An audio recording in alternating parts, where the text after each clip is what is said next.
Most people think of hotels as safe places. They're supposed to be temporary homes. Places where travelers can relax, sleep, and continue their journey the next day.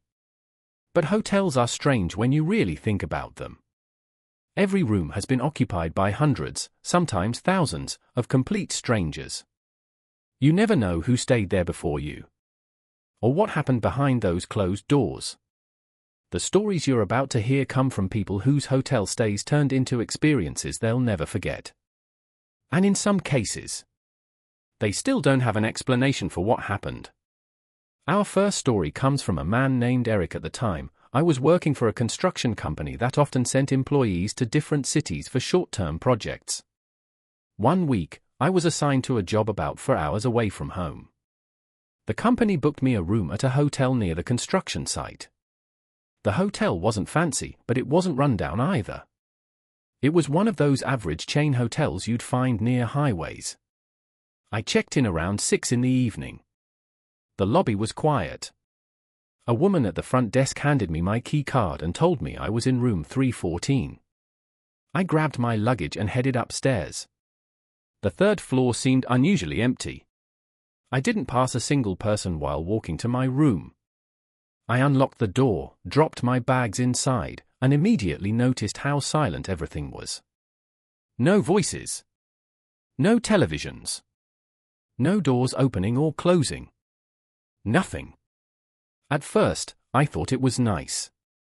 After spending all day around loud construction equipment, the peace felt refreshing. I ordered takeout, watched TV for a while, and eventually fell asleep around 11. Sometime during the night, I woke up. At first, I wasn't sure why. Then I heard it. A woman crying. The sound was faint but unmistakable. She sounded devastated. The crying seemed to be coming from somewhere nearby. I checked my phone. 2:17 a.m. I sat up in bed and listened. The woman continued crying for another minute before suddenly stopping. Just like that. The silence that followed felt strange. Almost unnatural. I remember sitting there waiting for the crying to start again. But it never did. Eventually, I convinced myself that another guest must have been having an argument or dealing with bad news. I went back to sleep. The next morning, I headed to work. By the time I returned that evening, I had almost forgotten about it. I grabbed dinner and spent a few hours relaxing in my room. Around midnight, I turned off the lights and got into bed. Then, at almost the exact same time as the night before, I heard it again. The crying. A woman sobbing somewhere nearby. This time it sounded closer. Much closer. I got out of bed and walked to the door. When I looked through the peephole, the hallway was empty. The crying continued. I opened the door and stepped outside. The sound immediately became clearer. It was coming from across the hall. Room 317. The door was closed.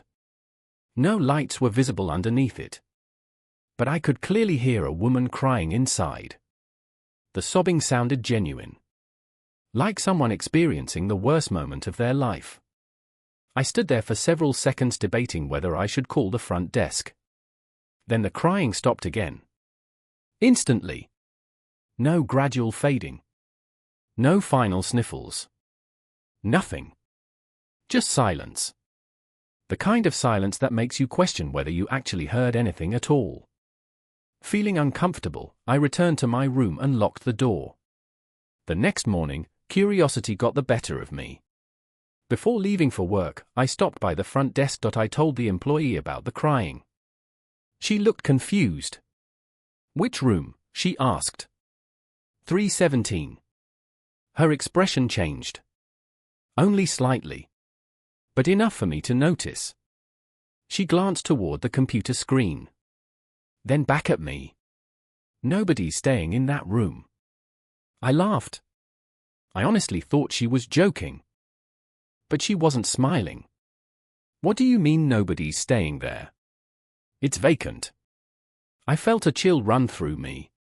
"Are you sure? Positive?" I stood there trying to process what she had just said. Maybe the sound had traveled through the walls. Maybe I had mistaken the room. There had to be a logical explanation. Right? The employee eventually shrugged. Old buildings make weird noises. I nodded and left. But the answer didn't sit right with me. That night, I found myself staring at room 317 while walking down the hallway. The door looked ordinary. Nothing unusual about it. Still, I couldn't stop thinking about what I'd been told. The room was empty. Yet I had clearly heard someone crying inside. Around 2 a.m., the crying returned. This time I didn't hesitate. I stepped into the hallway immediately. The sound was definitely coming from room 317. There was no doubt in my mind. I walked closer. The crying grew louder. I could even hear uneven breathing between sobs. It sounded incredibly real. I stood directly in front of the door. Then something happened that made every hair on my body stand up. The crying stopped. And a voice whispered from the other side. "Help me." I froze. The voice was soft. Barely audible. But I heard it. A woman. Whispering those two words. "Help me." I took a step backward. Then another. The hallway suddenly felt much colder. My heart was pounding so hard I could hear it. Part of me wanted to knock. Part of me wanted to run. Then the whisper came again. "Please." That was enough. I turned and hurried back to my room. I locked the door and shoved a chair beneath the handle. I didn't sleep for the rest of the night. The following morning, I went directly to the front desk. This time a different employee was working. An older man. I told him everything. The crying. The whispers. The vacant room. For several seconds, he didn't say anything. Then he sighed. "You're not the first person." The moment he said that, my stomach dropped. I asked him what he meant. He looked around the lobby before lowering his voice. "A woman died in that room years ago." I felt my chest tighten. What happened? No one knows for sure. He paused. Officially, it was ruled a suicide. I stared at him. Officially? The man shook his head. Some employees believed otherwise. I didn't know what to say. The conversation ended there. He clearly didn't want to discuss it further. That evening, I packed my belongings. I planned on asking my company to move me to another hotel. Unfortunately, every nearby hotel was fully booked because of a large event happening in the city. I was stuck there for one final night. By then, I had convinced myself the employees were messing with me. Maybe they enjoyed scaring guests. Maybe there was no dead woman. Maybe it was all some weird coincidence. I kept repeating those thoughts to myself. Around midnight, I turned off the television and lay down. The crying started at 2:17 a.m. Exactly. 2:17. The same time every night. I covered my head with a pillow. I wanted to ignore it. Then came a loud knock. Not on room 317. On my door. 3 slow knocks. Knock. Knock. Knock. I sat upright. Every muscle in my body tensed. Another 3 knocks followed. I looked at the clock. 2:17 a.m. The crying across the hallway had stopped. The entire floor was silent. I slowly approached the door. My hands were shaking. When I looked through the peephole, I saw nothing. The hallway was empty. I stepped back. Then I noticed something. The door across the hall. Room 317. It was open. Only a few inches. A sliver of darkness visible inside. I hadn't heard it open. I hadn't seen anyone walk out. Yet there it was, slowly creaking wider. I immediately backed away from the door. A horrible feeling settled over me. Every instinct told me not to open that door. Not to investigate. Not to look.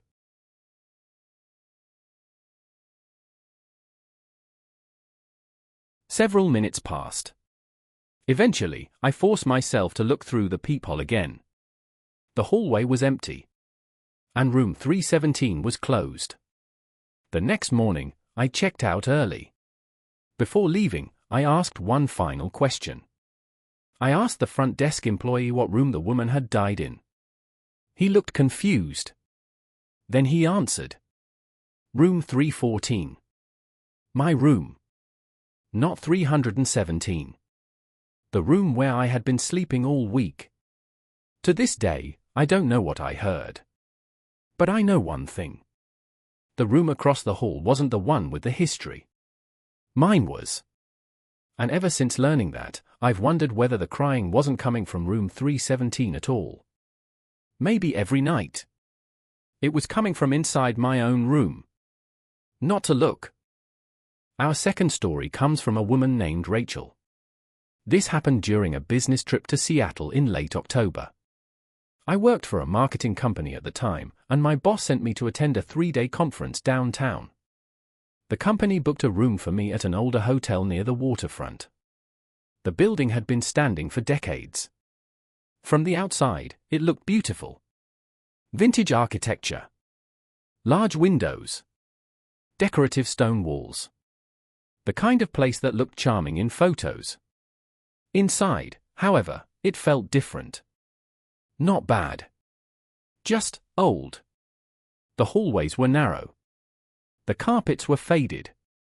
And there was a faint smell of dust that seemed impossible to get rid of. I arrived in the evening. The front desk employee checked me in and handed me a key card. Room 608. 6th floor. When I stepped into the elevator, I noticed another guest standing in the corner. An older man. Probably in his 60s. He wore a dark grey suit that looked strangely outdated. His posture was stiff. Almost unnatural. I smiled politely. He didn't smile back. He simply stared straight ahead. The elevator stopped on the 6th floor. I stepped out. As I walked toward my room, I noticed the man following behind me. Not in a threatening way. Just heading in the same direction. I unlocked room 608 and went inside. Before closing the door, I glanced back. The man was standing at the far end of the hallway. Perfectly still. Looking directly at me. For a moment, I felt uncomfortable. Then I reminded myself I was being ridiculous. He was just another guest. I shut the door and forgot about it. The conference kept me busy the next day. By the time I returned to the hotel, it was nearly 10 at night. Exhausted, I ordered room service and spent an hour watching television. Around midnight, I decided to go to sleep. At approximately 2 a.m., a loud sound woke me. A door slamming. Hard. The noise echoed through the hallway. I checked my phone. 2:03 a.m. Annoyed, I rolled over and tried to go back to sleep. Then I heard footsteps. Slow footsteps. Someone walking past my room. The hallway floor creaked beneath each step. At first, I ignored it. Hotels were full of people. There was nothing unusual about someone walking through the corridor. Except the footsteps didn't stop. They continued. Back and forth. Back and forth. For nearly 20 minutes. Eventually, curiosity got the better of me. I got out of bed and looked through the peephole. The hallway was empty. No one. Yet I could still hear footsteps. Directly outside my door. I pulled away. The sound stopped instantly. The silence felt almost worse. I returned to bed. The next morning, I mentioned it to the woman working at the front desk. She laughed politely. Old building, she said. Everything creaks. That seemed reasonable enough. Until the second night. The conference ended later than expected.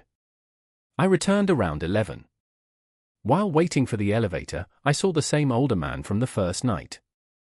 The man in the grey suit. He stood motionless near the lobby entrance, looking out the front windows. I remember thinking it was strange that he never seemed to be doing anything. No luggage. No phone. No conversations. Just standing. Watching. When the elevator arrived, I stepped inside. The doors began closing. At the last second, the man turned and looked directly at me. I don't know why, but the expression on his face made me uncomfortable. There was no emotion there. No friendliness. No anger. Nothing. Just a blank stare. The doors closed. I went upstairs. Around 2 a.m., the footsteps returned. This time they sounded closer. Much closer. Walking slowly outside my room. Then stopping. Directly in front of my door. I held my breath. Several seconds passed. Then came a knock. One knock. Soft. Almost gentle. I didn't answer. A second knock followed. Then a third. I stayed completely silent. Eventually, the knocking stopped. A minute later, the footsteps continued down the hallway. The next morning, I asked the front desk whether anyone had reported a guest knocking on doors during the night. The employee shook her head. No complaints.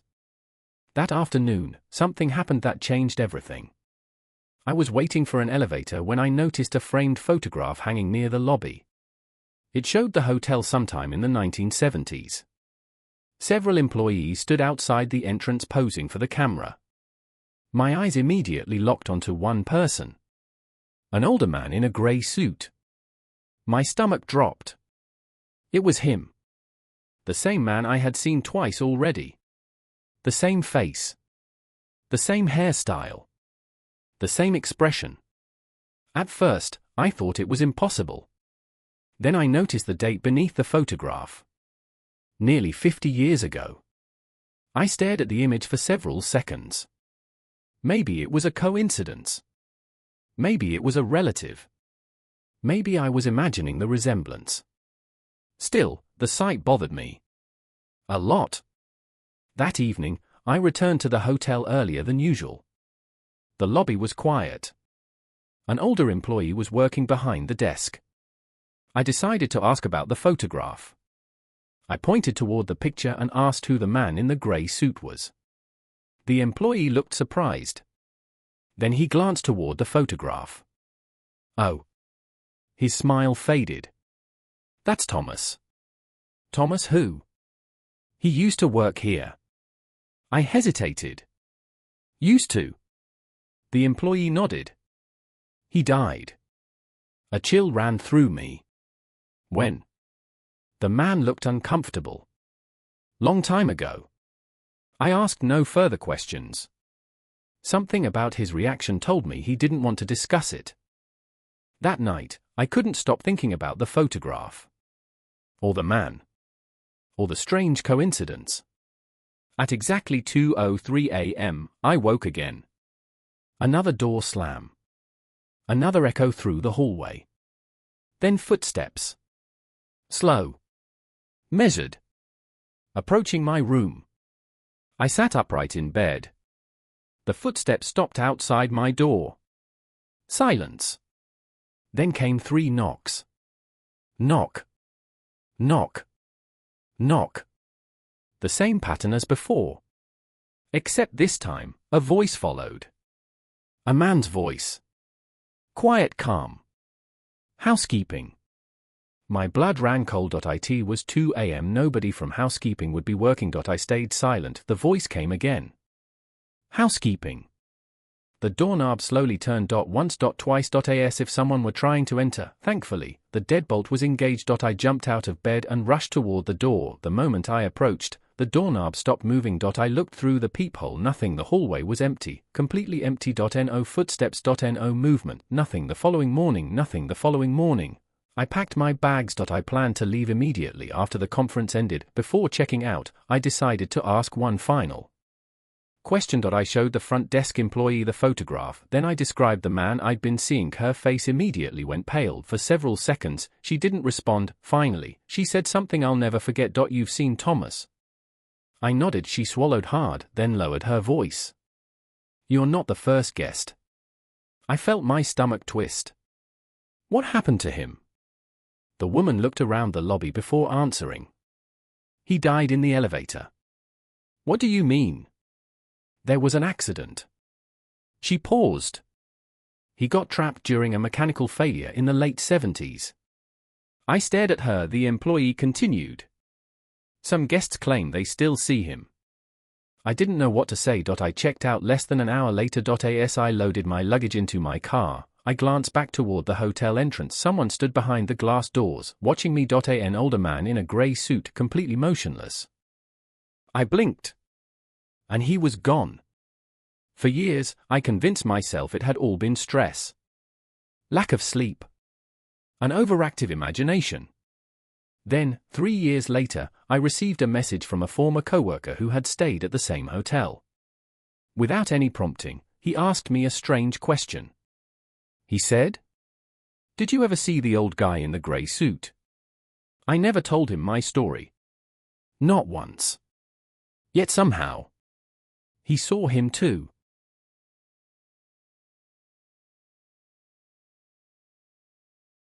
Our final story comes from a man named Daniel. Out of all the experiences I've had while traveling for work, this is the one I still think about the most. Not because it was the scariest thing I've ever seen, but because I still have no explanation for it. And because several other people witnessed parts of it too. This happened in early 2022. I had been sent to a small city in Colorado for a week-long training program. The company booked rooms for all attendees at the same hotel. The hotel wasn't large. Only 4 floors. Maybe 60 rooms total. The kind of place where everybody seemed to recognize each other after a few days. I checked in on a Sunday afternoon. The front desk employee gave me a room on the 4th floor. Room for 18. The room looked normal. Clean bed. Small television. Bathroom. Desk. Nothing unusual. The first 2 nights were completely uneventful. I attended training during the day and returned to the hotel each evening. Everything felt normal. That changed on Wednesday night.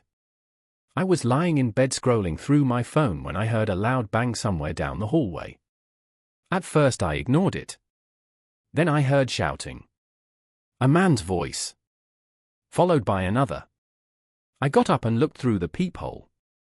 Several doors down, a hotel employee was standing outside room for 26. He was speaking with another employee. Both looked concerned. I couldn't hear what they were saying. After a few minutes, they left.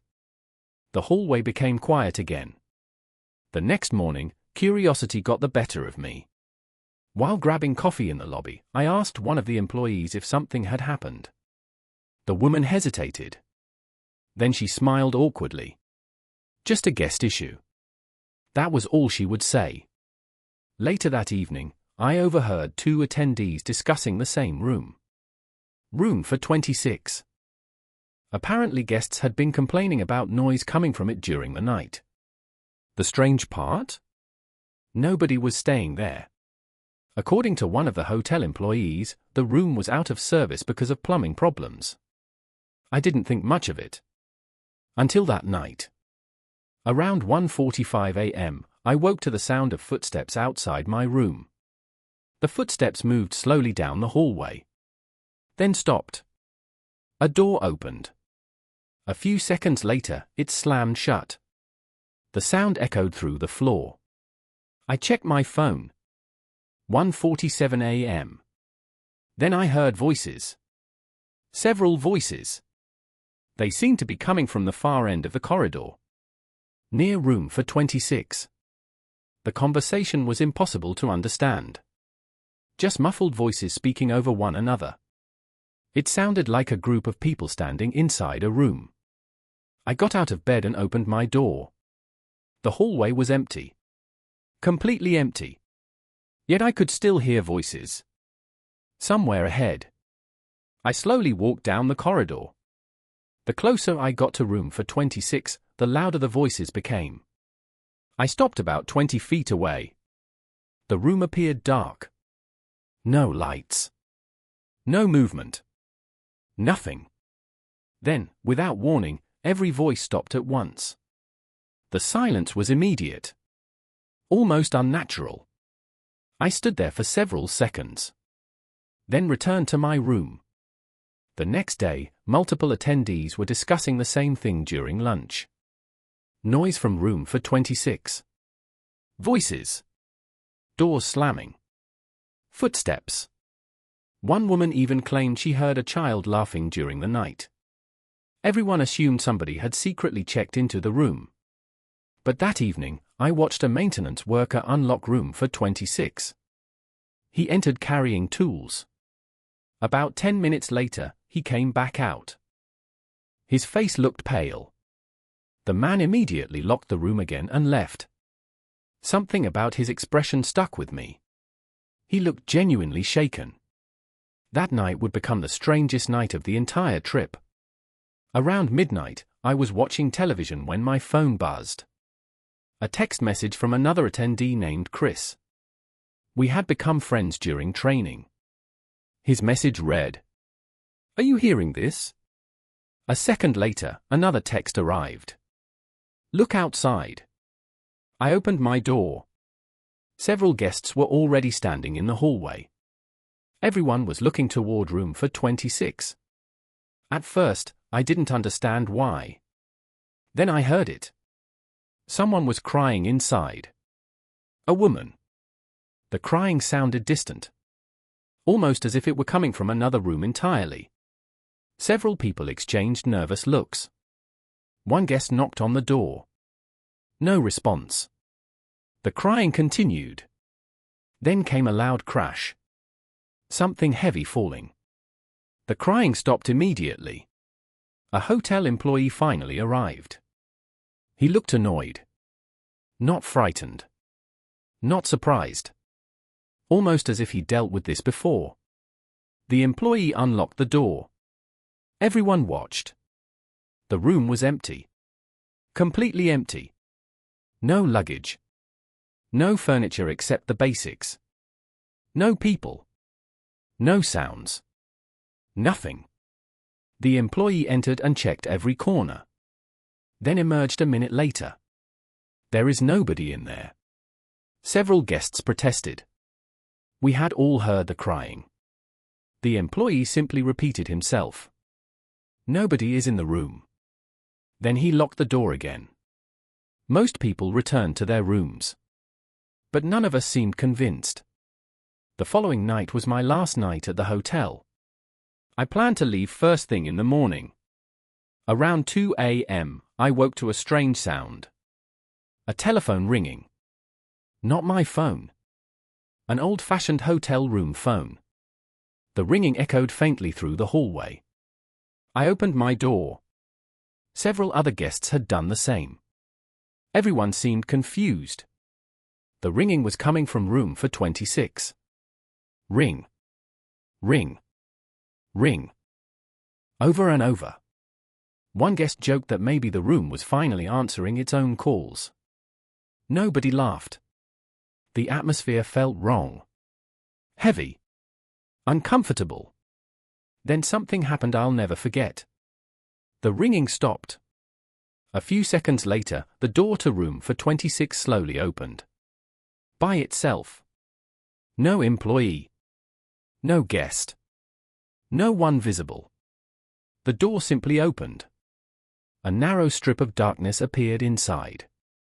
Nobody moved. Nobody spoke. Every person standing in that hallway seemed frozen. Then a man stepped out. At least, I think it was a man. The hallway lighting was dim. His face was impossible to see clearly. He wore dark clothing and stood perfectly still, looking toward us. For several seconds, nobody moved. Then one of the guests spoke. "So?" The figure immediately stepped backward. Back into the room. The door slammed shut. Several people rushed forward, including me. We reached the room within seconds. The door was locked.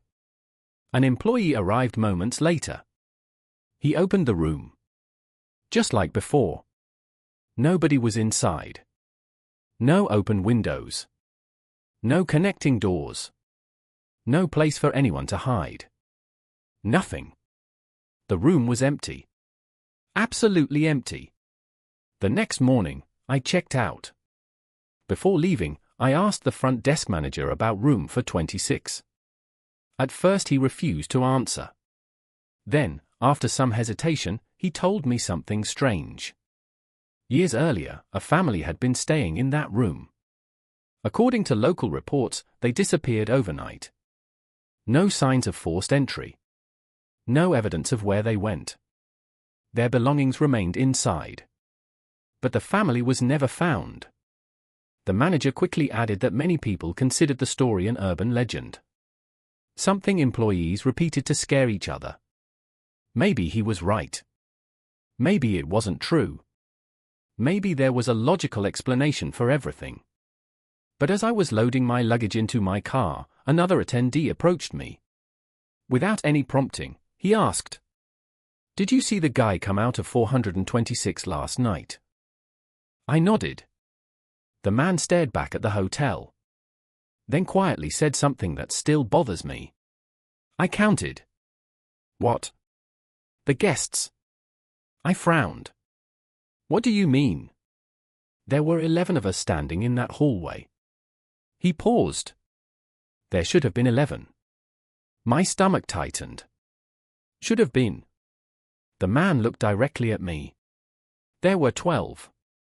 Neither of us spoke for several seconds. Then he got into his car and drove away. To this day, I still don't know who the 12th person was. Or whether the figure that walked out of room for 26 was the same one standing among us the entire time. And honestly, I don't want to know.